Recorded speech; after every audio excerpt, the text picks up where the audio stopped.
The easiest way to make a temporary crown. This technique will save you hours. It's simple, quick and gives a beautiful, predictable results every time. It's called the shark teeth template, and trust me, once you try it, you will never go back to your old way of making temporary crowns or veneers. First, take an impression, using C or A-silicone for the tooth you're going to prep. Doesn't matter if it's crown, bridge or veneer.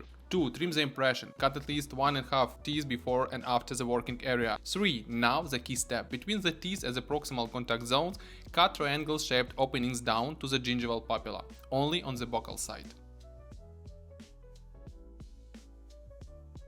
4. Mark the position. I usually make a small mark between teeth number 8 and number 9 to help place the template accurately later. 5. Once the tooth is prepped, apply a thin layer of Vaseline over it. 6. Time to apply the temporary material. Put a small amount on your glove so you can monitor its setting, then place it in the tooth and into the template. 7. Position the templates. Using the mark as your guide, hold it firmly for 30-40 seconds and remove any excess material that's pushed out from our triangles. 8. After about 2 minutes, remove the template. Now you just need a little adjustment and polishing. Done, easy, right? For more modern dental tips, follow my page and don't forget to share this video with a fellow dentist who need to see this too.